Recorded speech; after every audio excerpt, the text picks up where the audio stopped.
नमस्कार बच्चों, कैसे हैं आप सभी। उम्मीद है बहुत अच्छे से होंगे। मैंने आप लोगों को कन्यादान पाठ का पहला वीडियो भेजा था बच्चों, जिसमें हम लोगों ने कन्यादान पाठ में क्या बातें कही गई हैं, कन्यादान कविता में क्या बातें कही गई हैं और ऋतुराज महिला सशक्तिकरण को लेकर के या दुनिया की जो आधी आबादी है, महिलाओं की आबादी, उसे लेकर कितने संवेदनशील हैं और कितने ज्वलनशील मुद्दों को आपके सामने उठाते हैं, इस बात को लेकर हम और आप बातचीत कर रहे थे।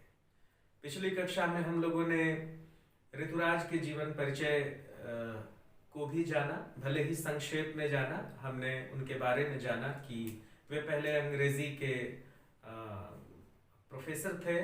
40 सालों तक उन्होंने अंग्रेजी का अध्यापन किया और उसके बाद लगातार अब तक लिख रहे हैं। राजस्थान जयपुर में रहते हैं और काफी बड़े बड़े प्रतिष्ठित पुरस्कारों से सम्मानित हो चुके हैं। और जो उनके लेखन का जो विषय है वो ऐसे लोग हैं जो समाज के हाशिए पे हैं, जिन्हें हाशिए पे धकेल दिया गया है। ऐसे लोग हैं जो मुख्य धारा से कटे हुए हैं, जिनके बारे में लोग बातचीत नहीं करते हैं।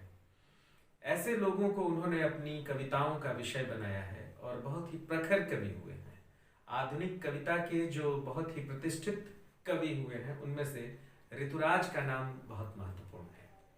हम लोगों ने कुछ प्रश्न यहाँ पर मैं लिखा था, ऋतुराज ने जो सवाल उठाए हैं कन्यादान कविता के माध्यम से, उस पर हम लोगों ने बातचीत की थी। और मैं खास तौर पर जो हमारे क्लास की जो बच्चियां हैं, कक्षा की जो बच्चियां हैं, उनसे भी बातचीत कर रहा था।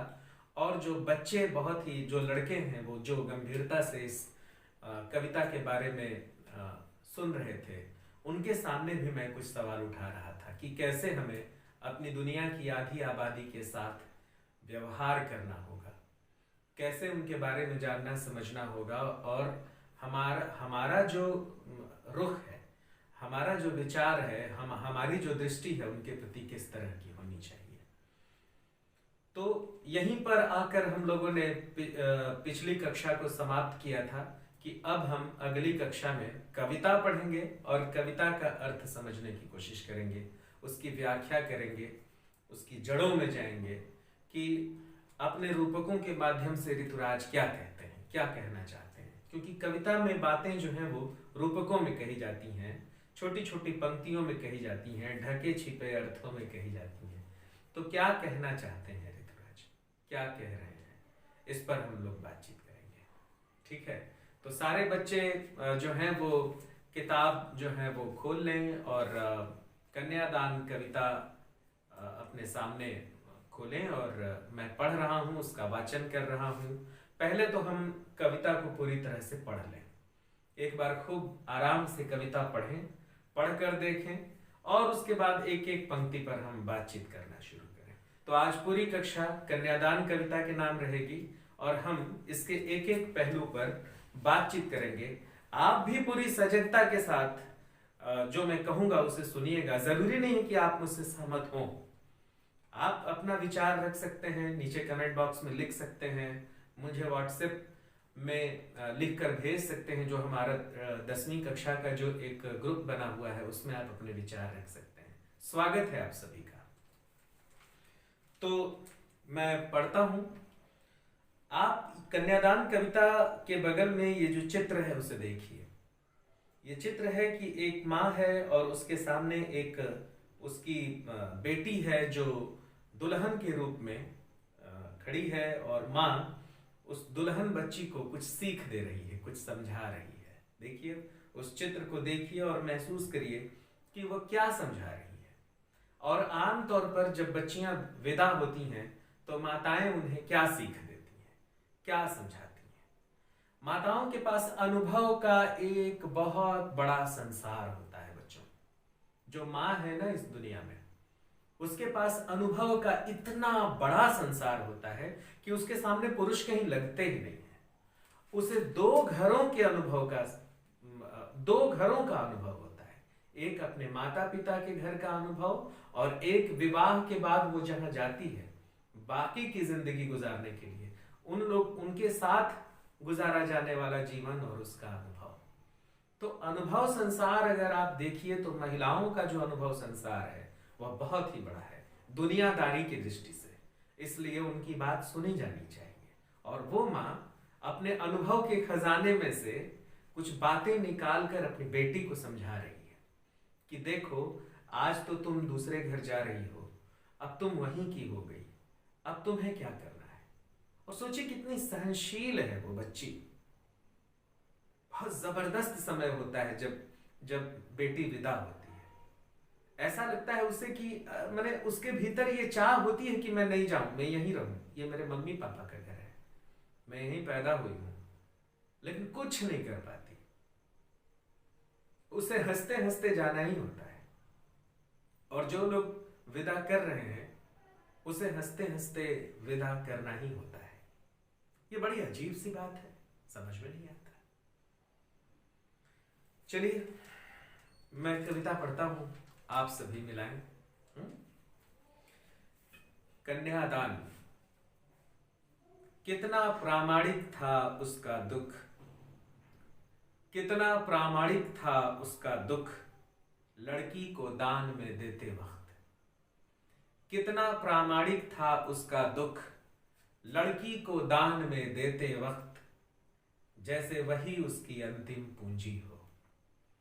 कितना प्रामाणिक था उसका दुख, लड़की को दान में देते वक्त, जैसे वही उसकी अंतिम पूंजी हो।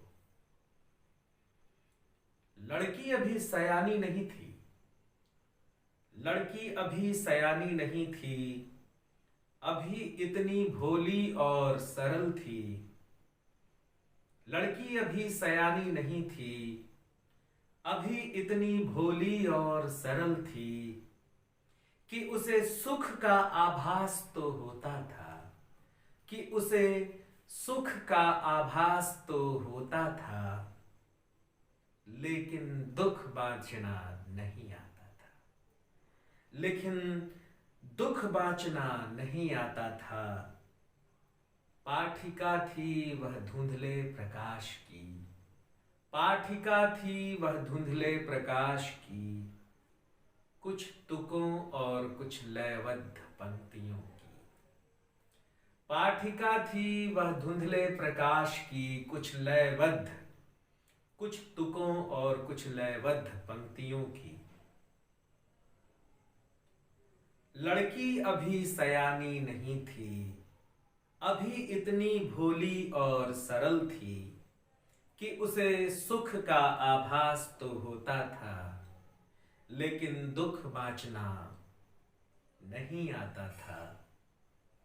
पाठिका थी वह धुंधले प्रकाश की, कुछ तुकों और कुछ लयबद्ध पंक्तियों की। मां ने कहा, मां ने कहा, पानी में झांक कर अपने चेहरे पर मत रीझना। मां ने कहा, पानी में झांक कर अपने चेहरे पर मत रीझना। आग रोटियां सेकने के लिए है, जलने के लिए नहीं। आग रोटियां सेकने के लिए है, जलने के लिए नहीं। वस्त्र और आभूषण, वस्त्र और आभूषण शाब्दिक भ्रमों की तरह, वस्त्र और आभूषण शाब्दिक भ्रमों की तरह बंधन है स्त्री जीवन के। वस्त्र और आभूषण शाब्दिक भ्रमों की तरह बंधन है स्त्री जीवन के। मां ने कहा, पानी में झांक कर अपने चेहरे पर मत रीझना। आग रोटियां सेकने के लिए है, जलने के लिए नहीं। आग रोटियां सेकने के लिए है, जलने के लिए नहीं। वस्त्र और आभूषण शाब्दिक भ्रमों की तरह वस्त्र और आभूषण शाब्दिक भ्रमों की तरह बंधन है स्त्री जीवन के, बंधन है स्त्री जीवन के। मां ने कहा, मां ने कहा लड़की होना, मां ने कहा लड़की होना, पर लड़की जैसी दिखाई मत देना। मां ने कहा लड़की होना, पर लड़की की तरह दिखाई मत देना। तो बच्चों, ये थी कविता। पता नहीं आपने कितना ग्रहण किया जब मैं इसे पढ़ रहा था। बिल्कुल खुली हुई कविता है, बहुत कोई भी इसमें कठिन बात नहीं है, लेकिन हर पंक्ति कलेजे में बिल्कुल सीधे उतरती है। अब आइए इस कविता पर हम लोग बातचीत करते हैं। एक मां है, अपनी बेटी को विदा कर रही है।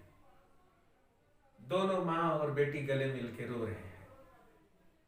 मां को मालूम है कि जब मैं विदा होकर के आई थी तो ससुराल में मेरे साथ क्या क्या हुआ था।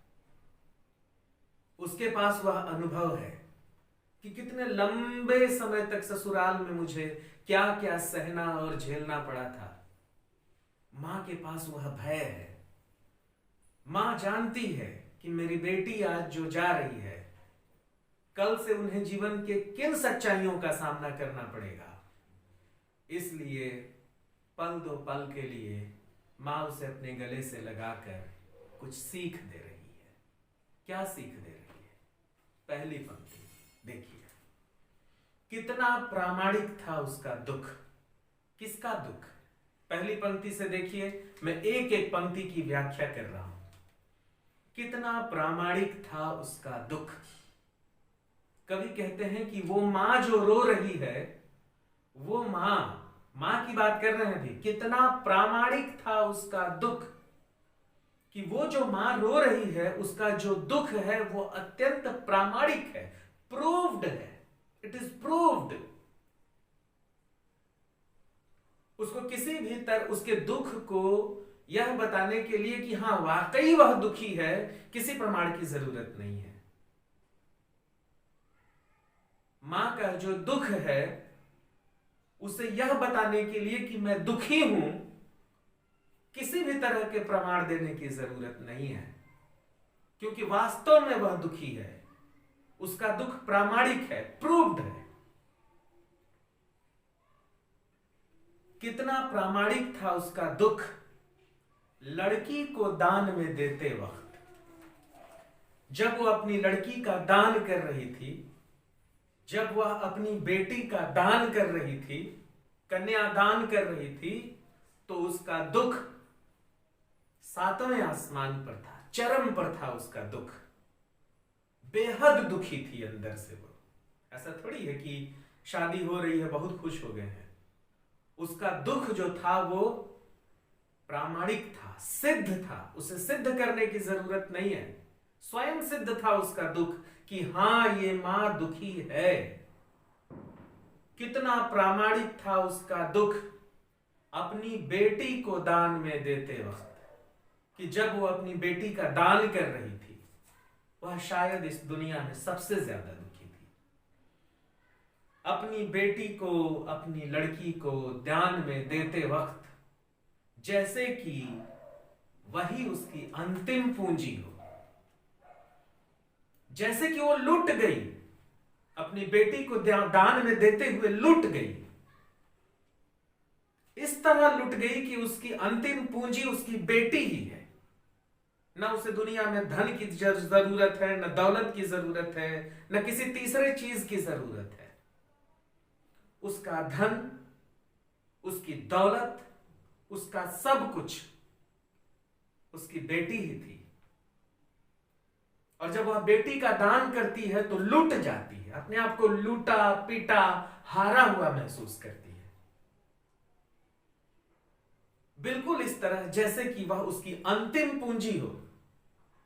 बिल्कुल उसी तरह जिस तरह किसी आदमी ने जोड़ जोड़ कर पैसा रखा हो और कोई उसे आए और चुरा कर ले जाए और वो लुट जाए, अब उसके पास जीवन में कुछ न बचे।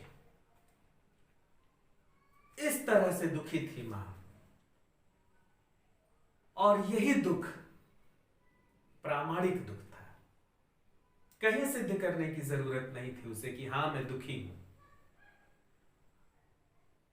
सवाल ये उठता है कि बेटी को दान में देते वक्त मां दुखी क्यों थी? और कवि ने बेटी को मां की अंतिम पूंजी क्यों कहा है? तो आप समझिए इस बात को। बेटी जो होती है वो मां के सबसे करीब होती है, क्योंकि एक तो दोनों ही महिलाएं होती हैं,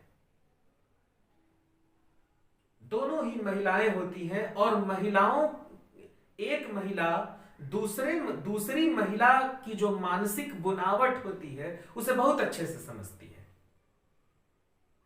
एक महिला दूसरी महिला की भावुकता को बहुत बेहतर समझती है, क्योंकि वो स्वयं महिला है। तो एक महिला के ऊपर समाज के किसी बात का प्रभाव किस तरह होता है उसे एक दूसरी महिला बहुत अच्छे से समझती है। इसीलिए मां और बेटी एक दूसरे के बेहद करीब होते हैं। बहुत सारे समय ऐसे होते हैं जब सिर्फ मां ही अपनी बेटी से बात करती है, या बहुत सारे समय ऐसे होते हैं जब बेटी सिर्फ अपनी मां से ही बात करती है। तो मां और बेटी एक दूसरे के पूरक हैं, दोनों एक दूसरे को पूरा करते हैं।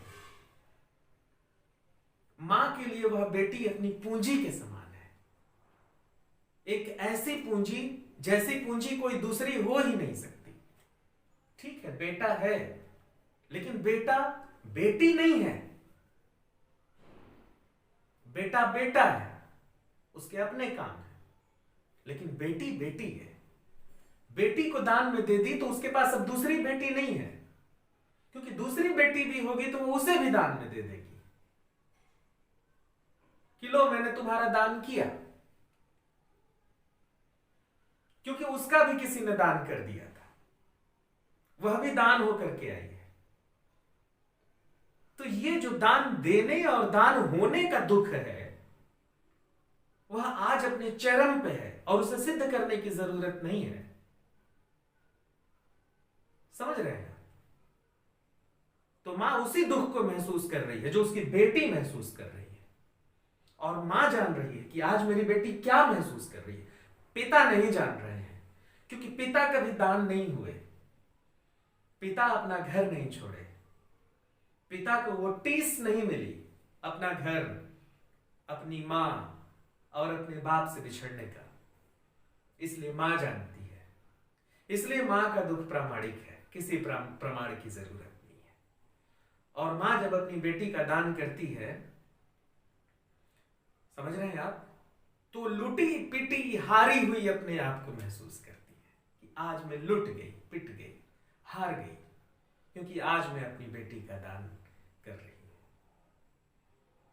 और ऐसा महसूस कर रही है कि जैसे उसकी सारी पूंजी, जीवन भर की कमाई लुट गई।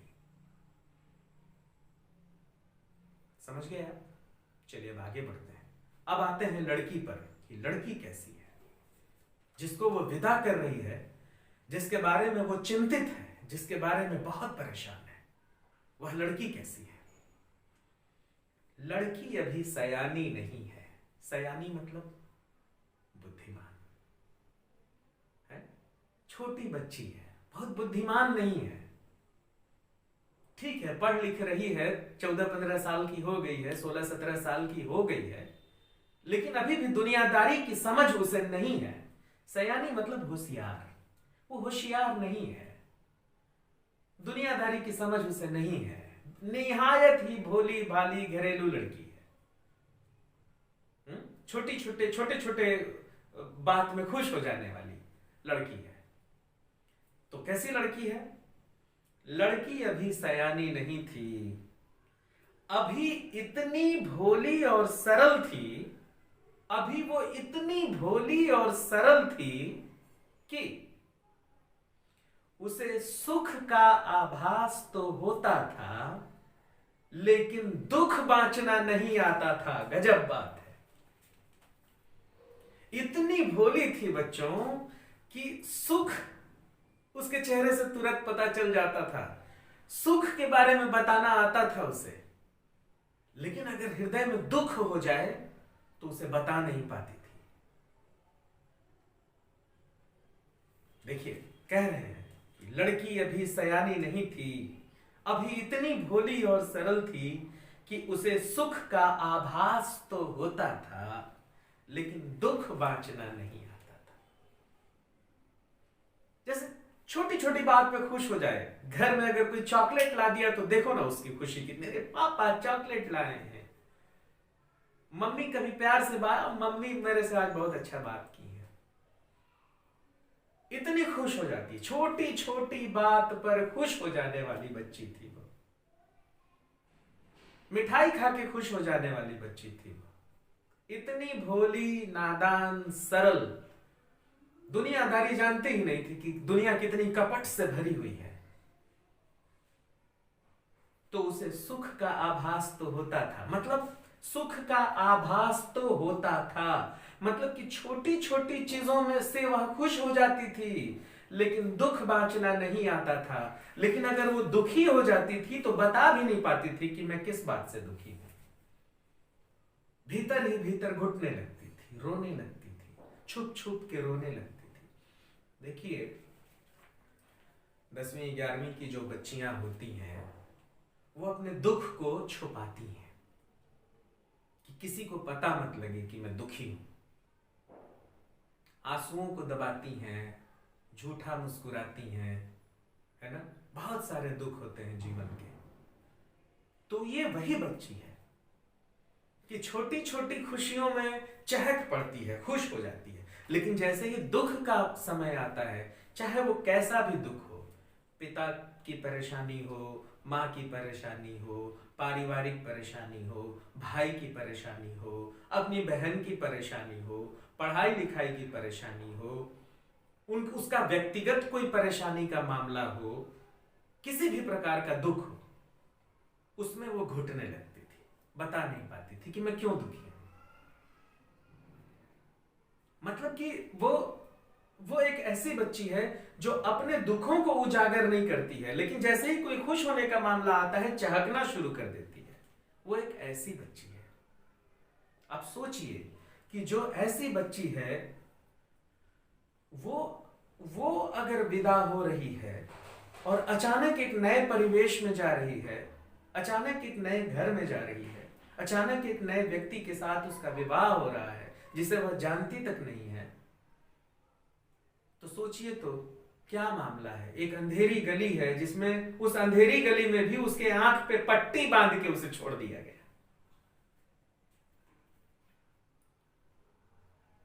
एक अंधेरी गली में उसे खुली आंखों से नहीं छोड़ा गया, एक अंधेरी गली में उसकी आंख पर पट्टी बांध के उसे छोड़ दिया गया कि जाओ, अंधेरा तो ही है, ये पट्टी भी बांध लो। इतनी नादान और सरल थी कि दुनिया को नहीं पहचानती थी। छोटी छोटी सी बातों में खुश हो जाती थी, छोटी छोटी सी बातों में दुखी हो जाती थी, और खुशी तो उसके चेहरे से झलक पड़ता था, चहक उठती थी, लेकिन दुख बता नहीं पाती थी, चुपचाप किसी कोने में जाकर के रो लेती थी।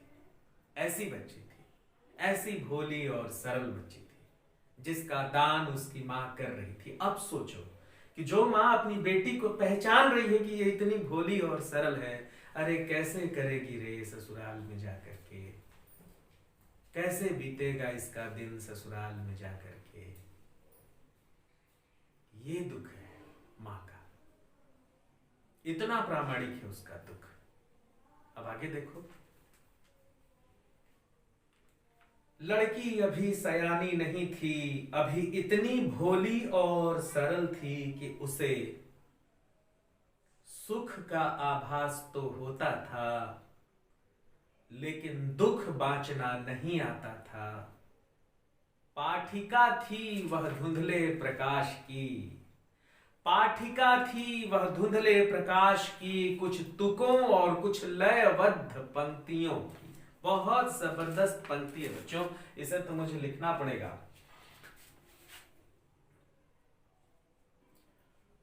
पाठिका थी, पाठिका थी वह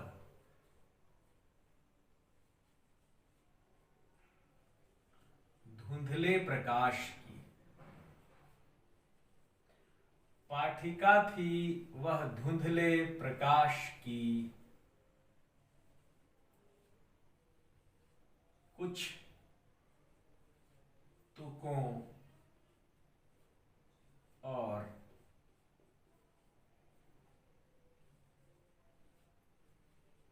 कुछ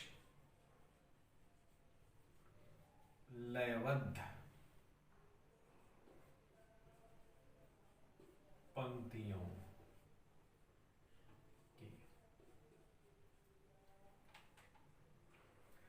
पाठिका थी वह धुंधले प्रकाश की, कुछ तुकों और कुछ लयबद्ध पंक्तियों की। पाठिका मतलब होता है पढ़ने वाली। वो जो बच्ची थी वो पाठिका थी धुंधले प्रकाश की। क्या मतलब हुआ इसका? एकदम बहुत बड़ा रूपक है, मेटाफर में अपनी बात कह रहे हैं। कवि कह रहे हैं कि जो बच्चियां होती हैं ना, उनका एक स्वभाव होता है। जो नई उम्र की जो बच्चियां होती हैं, 14, 15, 16 साल की बच्चियां, जो दुनिया को उसकी सच्चाई के साथ नहीं देखी हुई होती हैं, तो वो कल्पनाओं में जीती हैं। आप स्वयं को आप वहां रख करके देखिए कि आप जब कभी दुनिया के बारे में सोचते होंगे, अपने भविष्य के बारे में सोचते होंगे, तो वह भविष्य हमेशा हमेशा अच्छा रहता होगा। धुंधले प्रकाश, पाठिका थी वह धुंधले प्रकाश की, मतलब कि पाठिका मतलब होता है पढ़ना। वह कुछ धुंधले प्रकाश की पाठिका थी, मतलब कि वह जो कुछ भी सोचती थी वह स्पष्ट नहीं था। उसके सामने जो उसका फ्यूचर है, उसका जो भविष्य है, वह स्पष्ट नहीं है। लेकिन वह कैसा है? कुछ तुकों और कुछ लयबद्ध पंक्तियों की, ऐसी पंक्तियों की तरह जो लयबद्ध है, मतलब खूबसूरत गीत की तरह। लयबद्ध पंक्तियां मतलब क्या होता है बच्चों? लयबद्ध पंक्तियां, लयबद्ध पंक्तियों का क्या मेटाफर है, क्या रूपक है? लयबद्ध पंक्तियां मतलब सुंदर गीत। और पाठिका थी वह धुंधले प्रकाश की, मतलब कि वह अस्पष्ट भविष्य को देखती थी। अपने भविष्य, वह भविष्य जो स्पष्ट नहीं है, वह भविष्य जो उसके सामने क्लियर नहीं है, उसके वह सपने देखा करती थी। और कैसे सपने देखा करती थी? कुछ तुकों और कुछ लयबद्ध पंक्तियों की। मतलब कि उसके लिए जीवन जो था वह सुंदर गीत की तरह था, उसमें कहीं कोई विलन नहीं था। क्या सोचती थी वो? अरे वाह, मैं पढ़ लिख लूंगी, मैं डॉक्टर बन जाऊंगी, मैं ऐसा कर लूंगी, मुझे यहां जाना है, मैं ऐसा कर लूंगी, ओह मैं तो जहां जाऊंगी वो ऐसा होगा, वैसा होगा। कभी वो बच्ची कभी अपने भविष्य को इस तरह से नहीं देखती थी कि इसमें कोई खलनायक भी है, यह दुनिया खराब भी हो सकती है, उसे इस बात का पता ही नहीं था। वह सिर्फ अच्छा अच्छा अच्छा अच्छा और अच्छा ही देखती थी, है ना? उसके ख्वाबों में जो उसका घर है वो बेहद खूबसूरत है, उसकी तस्वीरों में जो उसका भविष्य है वो बेहद खूबसूरत है। वह अपने आप को भविष्य में एक अच्छे जगह पे ही देख रही है, वह कभी नकारात्मक नहीं सोच रही है। वह उसका जो भविष्य है जो अभी स्पष्ट नहीं है। पाठिका थी वह धुंधले प्रकाश की। क्या मतलब हुआ धुंधले प्रकाश? ये धुंधला प्रकाश क्या है बच्चों? पाठिका, धुंधले प्रकाश की पाठिका होना क्या अर्थ होता है? धुंधले प्रकाश की पाठिका होना। धुंधला प्रकाश मतलब अस्पष्ट भविष्य। पाठिका थी मतलब सोचती थी, पढ़ती थी, किसको? धुंधले प्रकाश को, अस्पष्ट भविष्य को। वह दिन रात सपनों में खोई रहने वाली, अस्पष्ट सपनों में खोई रहने वाली लड़की थी। और वह सपना कैसा था? कुछ तुक वाले सपने थे, कुछ लयबद्ध पंक्तियों वाले सपने थे।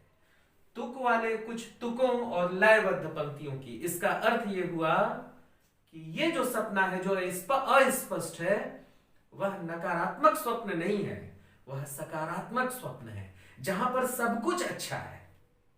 भाई आप ही बच्चियों से मैं बातचीत कर रहा हूं, बच्चे भी, लड़के भी मुझे बताएं कि आप लोग इस उम्र में अपने भविष्य के बारे में जब सोचते हैं तो क्या सोचते हैं? यही सोचते हैं ना कि 12वीं पढ़ लेंगे, 12वीं के बाद नीट क्वालिफाई हो जाएगा, या फला फला फला फला परीक्षा में पास कर लूंगा या कर लूंगी, उसके बाद फिर मैं फला फला फला काम कर लूंगा या कर लूंगी, उसके बाद मेरी नौकरी लग जाएगी, उसके बाद फिर मैं इतना इतना पैसा इकट्ठा कर लूंगा या कर लूंगी, उसके बाद मेरा जीवन बहुत अच्छा हो जाएगा। सोचते हैं ना हम ये? हम कभी ऐसा सोचते हैं क्या कि लुट पिट जाएंगे, बेकार हो जाएगा, सब बर्बाद हो जाएगा, सब टूट जाएगा, हम कहीं के नहीं रहेंगे? ऐसा सोचते हैं क्या हम लोग? बताइए आप लोग। नहीं सोचते ना। और भविष्य तो अनिश्चित है ही है ना। इसलिए कवि लिख रहे हैं कि पाठिका थी वह धुंधले प्रकाश की, कुछ तुकों और कुछ लयबद्ध पंक्तियों की। वह बच्ची कैसी है? वह बच्ची एक ऐसे भविष्य का सपना देखने वाली लड़की है जो भविष्य स्पष्ट नहीं है, लेकिन उसका सपना बहुत खूबसूरत है। वह सपने में सब कुछ सुंदर और अच्छा देखती है। वह ऐसी बच्ची है। ठीक है, यहां तक आपको समझ में आया ना? यहां से कई सवाल उठते हैं कि भविष्य कैसा है, बच्ची अपने भविष्य के बारे में क्या सोचती होगी। कल्पना कीजिए, वह जो बच्ची है वह भी सयानी नहीं है, उसका मानसिक स्तर कैसा है, जरा इसके बारे में बताइए। वह बच्ची जो लयबद्ध पंक्तियों का सपना देखती है, इसका तात्पर्य क्या है? कवि इन पंक्तियों के माध्यम से क्या कहना चाहता है ना? या माँ अपनी जिस बच्ची को समझाइश दे रही है, अपने से सोच के आप बताइए कि वह क्या समझाइश दे रही है। फिर माँ के बारे में पूछ सकता है कि माँ के पास ऐसा कौन सा अनुभव का खजाना है कि वो अपनी बेटी को समझाइश दे रही है। बहुत सारे सवाल उठते हैं। फिर देखिए, यहां तक तो आपको समझ में आ ही गया होगा। लड़की अभी सयानी नहीं थी, अभी इतनी भोली और सरल थी कि उसे सुख का आभास तो होता था, लेकिन दुख बांचना नहीं आता था। पाठिका थी वह धुंधले प्रकाश की, कुछ तुकों और कुछ लयबद्ध पंक्तियों की। और आगे क्या कहते हैं कवि कहते हैं कि माँ ने कहा। अब देखो, माँ जो है वो सीख देती है। क्या क्या सीख देती है बच्चों? ध्यान से सुनिए, मैं यहां लिखूंगा और आप सुनिएगा। मां कहती है, क्या क्या बातें कहती है? मां कहती है, पानी में झांक कर अपने चेहरे पर मत रीझना। पानी में झांक कर अपने चेहरे पर मत रीझना। पहला सीख देती है कि चेहरे पर मत रीझना। दूसरी सीख क्या देती है मां कहती है कि अपने चेहरे पर मत रीझना, और फिर कहती है आग रोटियां सेकने के लिए है, जलने के लिए नहीं। आग रोटियां सेकने के लिए है, जलने के लिए नहीं। ये दूसरी सीख है। फिर तीसरी सीख क्या देती है? कहती है कि वस्त्र और आभूषण शाब्दिक भ्रमों की तरह बंधन है स्त्री जीवन के। वस्त्र आभूषण बंधन है किसके? स्त्री जीवन के। और अंततः क्या कहती है मां? कहती हैं कि लड़की होना पर लड़की जैसी दिखना मत।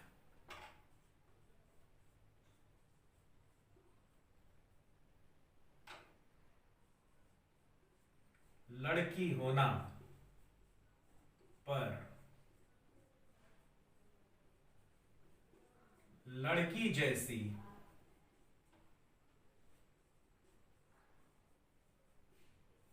दिखना मत। बहुत ही क्रांतिकारी मां है। कोई मां इस तरह सीख नहीं देती है अपनी बेटी को। कोई मां ये नहीं कहती है कि लड़की होना लेकिन लड़की की तरह दिखना मत। आज की आधुनिक मां भी कहती हैं कि बेटा देखना, जरा ठीक से रहना, अच्छे से रहना, तुमको थोड़ा सहना चाहिए, है ना। चलिए अब हम इन 4 बिंदुओं पर बातचीत करते हैं। मां कहती है, मां ने कहा पानी में झांक कर अपने चेहरे पर मत रीझना। मां कहती है कि देखो बेटा, हमेशा इस बात पर रीझते मत रहना पानी में झांक झांक करके कि मैं बहुत सुंदर दिख रही हूं। बच्चियों की एक आदत होती है, कहीं भी चेहरा देखने का मौका मिला, मैं बहुत अच्छी दिख रही हूं, हमेशा। मां अनुभवी है, मां ने भी ऐसा किया है, मुझे भी अनुभव है। हमारे स्कूल में जो सीढ़ी है ना, सीढ़ी के पास एक शीशा लगा हुआ है। इस तरफ की सीढ़ी पे भी शीशा लगा है, लिफ्ट साइड में भी शीशा लगा हुआ है। तो लिफ्ट की तरफ से जो बच्चियां चढ़ती हैं वो भी जब मुड़ती हैं तो एक शीशे में ऐसे ऐसे करके देख लेती हैं, और इधर से भी जो बच्चियां चढ़ती हैं वो शीशे में करके देख लेती हैं। और लड़कों का भी, जैसे ही लड़के पहुंचते हैं उधर वाली लिफ्ट में भी लड़के चढ़ते हैं। मां अनुभवी है, मां जानती है। तो मां कहती है कि सबसे पहली बात, चेहरे पर मत रीझना। मां कहती है सौंदर्य कोई चीज नहीं होता, और होता भी होगा तो सब चीज नहीं होता सौंदर्य। इसलिए पहली सीख देती है कि बेटा, सुंदर बनने के चक्कर में मत रहना, क्योंकि सौंदर्य जो है ना, सौंदर्य बोध खराब बात नहीं है, लेकिन सौंदर्य को ही सब कुछ मान लेना तुम्हें भ्रमित करता है। सुंदर सुंदर सुंदर सुंदर सुंदर सुंदर सुंदर सुंदर बोल बोल के लोगों ने भ्रम फैला दिया है। इसलिए मां पहली सीख देती है कि चेहरे पर मत रीझना। सुंदरता बहुत जरूरी चीज नहीं होती है। ठीक है, सुंदर होना ठीक है, सौंदर्य बोध अच्छी चीज है, लेकिन सुंदर होना और उस सुंदरता पे हमेशा मुग्ध होते रहना अच्छी बात नहीं है। मां कहती है कि अपने आप को सच्चाई के धरातल पर रखना सीखो। फिर क्या कहती है, अगली बात कहती है कि आग रोटियां सेकने के लिए है, जलने के लिए नहीं। आग रोटियां सेकने के लिए है, जलने के लिए नहीं। क्यों कहती है मां डरी हुई है। मां ने समाचार पत्रों में सुना है कि ससुराल में लोग बेटियों को यह कह करके जला देते हैं कि रोटी बना रही थी और जल गई। अगर ससुराल में बहुओं को पसंद नहीं किया गया, या बहू अगर ससुराल में पसंद नहीं आई, तो एक बहुत ही सामान्य सा बहाना है। इन दिनों अगर ये चीजें नहीं सुनाई पड़ रही हैं, नहीं हो रही हैं, तो बड़ी अच्छी बात है। लेकिन जिन दिनों ऋतुराज इस कविता को लिख रहे थे, उन दिनों के समाज में आए दिन ये घटनाएं घटती थीं कि कहीं समाचार मिलता था कि एक बेटी जो है ससुराल में कपड़े में आग लगने से मर गई, एक बेटी जो है रोटी बना रही थी, उसी समय स्टोव में साड़ी का कोना पकड़ लिया और वो मर गई, और इस ग्राउंड पे लोग छूट भी जाते थे।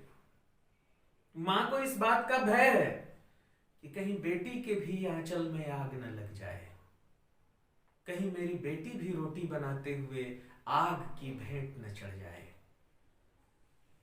तो मां भयग्रस्त है, मां डर रही है, इसलिए कहती है कि बेटी हमेशा चौकन्ना रहना। ससुराल धीरे धीरे धीरे धीरे अपना होता है, धीरे धीरे धीरे धीरे धीरे धीरे धीरे धीरे, सब कुछ एक दिन में नहीं बदल जाता है, इसलिए सचेत रहना।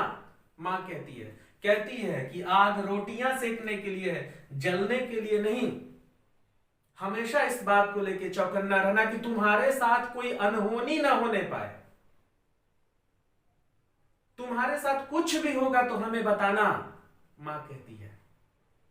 नहीं तो क्या होता है, बेटियों को ये कह दिया जाता है कि अब ससुराल ही तुम्हारा घर है, वहां की कोई भी बात तुम बाहर मत बताना, नहीं तो तुम्हारे घर की बेइज्जती होगी, तुम्हारे ससुराल की बेइज्जती होगी। और बेटियां भी अपने ससुराल में उनके साथ जो अत्याचार हो रहा है उसके बारे में किसी को नहीं बताती, यहां तक कि अपने माँ बाप को भी नहीं बताती। क्यों? ससुराल की बेइज्जती हो जाएगी, क्योंकि उसको बचपन से यही सिखाया गया है, बेटा कुछ भी हो जाए ससुराल तुम्हारा असली घर है, उसकी इज्जत बना के रखना। तो गाना है ना, बाबुल की दुआएं लेती जा, जा तुझको सुखी संसार मिले, मायके की कभी ना याद आए, ससुराल में इतना प्यार मिले। ठीक है, अगर ये गाना अगर हकीकत में अगर ये अच्छा हो जाए तो बहुत ही अच्छी बात है, लेकिन ये माँ जो है ना, ये माँ बिल्कुल अलग है। वो कह रही है कि सचेत रहना, ससुराल में ऐसा होता है कि आंचल में आग लग जाता है और बेटी जो है जल जाती है, फिर ये होता है कि रोटी बना रही थी और जल गई। तो ऐसा तेरे साथ मत हो, इसलिए कहती है कि आग रोटियां सेकने के लिए है, जलने के लिए नहीं। और अगली सीख क्या देती है, ये देखो, जिस पर मैं कल बातचीत कर रहा था बच्चों। अगली सीख देती है कि वस्त्र और आभूषण शाब्दिक भ्रमों की तरह बंधन है स्त्री जीवन के। शाब्दिक भ्रम, लच्छेदार बात जो बिना मतलब का होता है ना, बड़ी बड़ी बातें भ्रम है। बड़ी बड़ी बातें क्या है? भ्रम है। शाब्दिक भ्रमों की तरह वस्त्र और आभूषण बंधन है स्त्री जीवन के।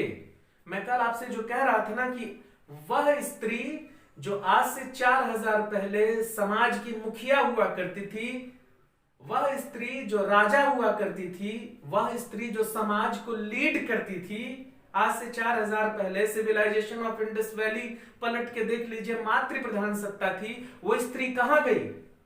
उसे इस समाज ने बताया कि तुम सुंदर हो तो सुंदर बने रहो, और सुंदर बनने के लिए आभूषण पहनो, और सुंदर बनने के लिए श्रृंगार करो, और सुंदर ही बने रहो, बाकी चीज से तुमको कोई मतलब नहीं है।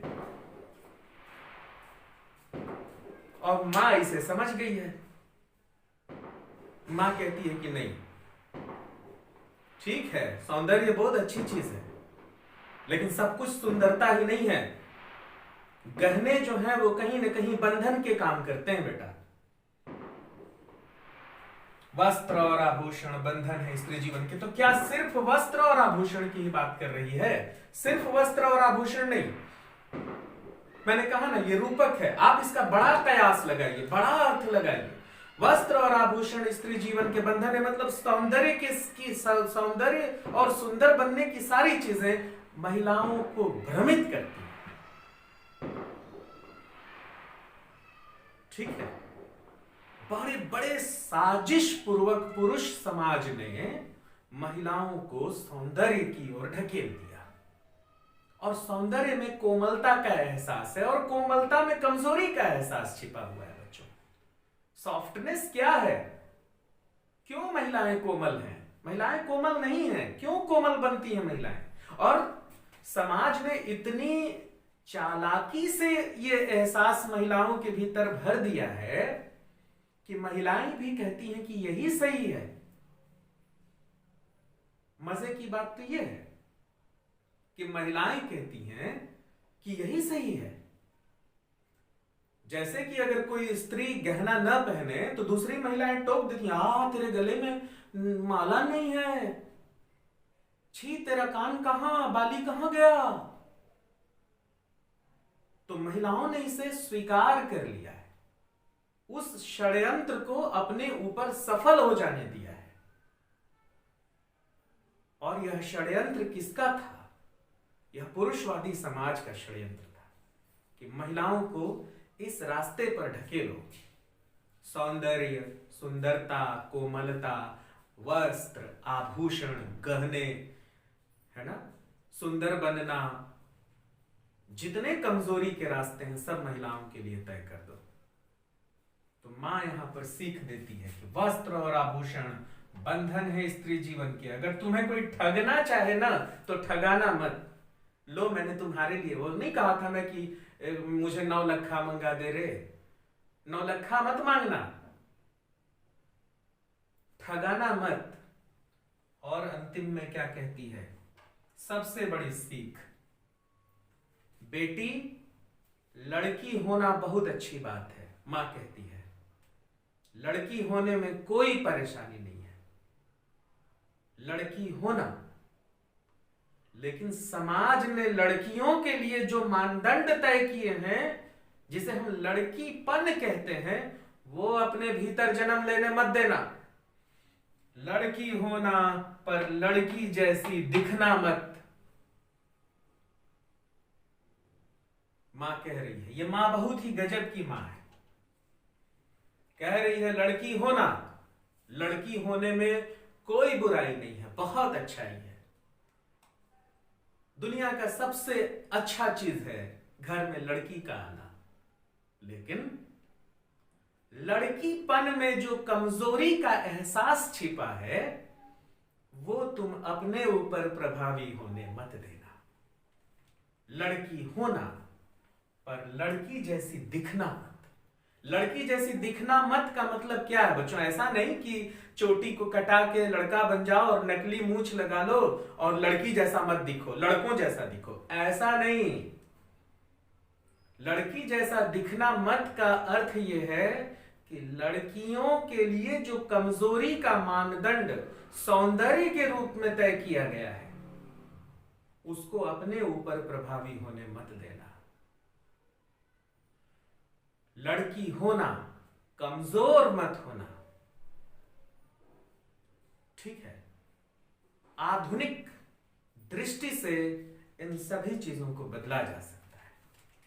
तो देखिए, इतनी छोटी सी कविता में ऋतुराज ने कितनी महत्वपूर्ण बातें आपके लिए कह दी। और वो किससे बात कर रहे हैं? लड़कियों से बातचीत कर रहे हैं, माताओं बहनों से बातचीत कर रहे हैं, लड़कों से भी बातचीत करते हैं। इसमें लड़कों के लिए भी संदेश छिपा हुआ है। समझ रहे हैं आप कि लड़कियों को कमजोर मत समझो। ये मत समझो कि लड़कियां आग से जल गई तो तुम्हारे तरफ उंगली नहीं उठेगा। ये कहती हैं कि बहुत ज्यादा वस्त्र और आभूषण के चक्कर में अब महिलाओं को मत फंसाओ। और फिर कहती हैं कि लड़कियां जो है वो लड़की जैसा नहीं दिखेंगी। अब लड़कियां मजबूत हैं। समझ रहे हैं? तो मैं जो कह रहा हूं बच्चों, वो कुल जमा बात यह है कि मैं ऋतुराज से सहमत हूं। मैं पूरी तरह से ऋतुराज से सहमत हूं। ऋतुराज ने जो आधुनिक दृष्टि दिखाई है इस कविता के माध्यम से, वो लड़कियों के लिए मानदंड तय किए हैं। क्या मानदंड तय किए हैं? कि बहुत ज्यादा सुंदरता मत करो, ससुराल में हमेशा सचेत रहो, ज्यादा वस्त्र आभूषण सुंदरता लिपस्टिक बाली और बिंदी और इन सब चीजों के चक्कर में मत पड़ो। लड़की होना पर लड़की जैसा दिखना मत। कमजोरीपन का एहसास अपने भीतर कभी विकसित होने मत दो। और फिर देखो, फिर जमाना तुम्हारा है, फिर जमाना लड़कियों का है। ऐसा कहते हुए मैं लड़कों को कहीं से अपमानित नहीं कर रहा हूं। लड़के बिल्कुल ये नहीं सोचेंगे कि सर हमारी बात नहीं कर रहे हैं। आप तो समाज में है ही हैं, आप तो मजबूत है ही हैं। लेकिन पुरुषवादी समाज के द्वारा महिलाओं के साथ क्या किया जा रहा है, इसे देखिए। और अपने आप हमको सुधरना होगा। हमें अपनी आंखों में पानी लाना होगा। जिस दिन आप सभी, मैं लड़कों से बात कर रहा हूं, जिस दिन आप सभी किसी सार्वजनिक बस में यात्रा कर रहे हैं और किसी महिला को चढ़ते देखकर अपनी सीट छोड़ देंगे, उस दिन आप सबसे महान लड़के हो जाएंगे। समझ रहे हैं? जिस दिन आप सभी यह तय कर लेंगे कि सभी महिलाओं को सहयोग करना है, जिस दिन आप अपने पीछे खड़ी महिला को कह देंगे कि लाइन में आप आगे आ जाइए, उस दिन आप बहुत महान हो जाएंगे। ठीक है बच्चों? तो मुझे लगता है कि यह कविता आपके भीतर गहरे उतर चुकी होगी। हम सबके भीतर तो गहरे उतरी ही है। ऋतुराज की भाषा से भी आप परिचित हो गए। बहुत ही खूबसूरत, मुलायम, महीन भाषा है। तो बच्चों ये कविता यहीं समाप्त होती है। इसे एक बार और पढ़िए, कुछ और सोचिए, इससे अलग आपको कुछ समझ में आती है बात तो मुझे जरूर बताइए, क्योंकि मैं सब कुछ तो मैं नहीं जान सकता ना। मेरी व्याख्या से अलग आपकी अपनी व्याख्या भी हो सकती है, क्योंकि आप भी तो 10वीं में पढ़ रहे हैं, 15-16 साल 14 साल उम्र है आपकी, समझदार हैं आप सभी, बुद्धिमान हैं आप सभी। मैं बहुत इज्जत करता हूं आप लोगों की, आप सभी भी समझिए इसे। आप सब क्या सोचते हैं मुझे जरूर बताइए, बहुत अच्छा लगेगा मुझे। ठीक है, तो अगली कक्षा में हम प्रश्नोत्तर पर बातचीत करेंगे। आप सभी से एक निवेदन है कि इसका अर्थ अपनी कॉपी में जरूर लिख लीजिए, अपनी भाषा में लिख लीजिए, अपनी शैली में लिख लीजिए, आप जैसा सोच रहे हैं। और प्रश्नोत्तर पर जब हम बातचीत कर लेंगे तो प्रश्नोत्तर भी लिख लेंगे। ठीक है, नमस्कार।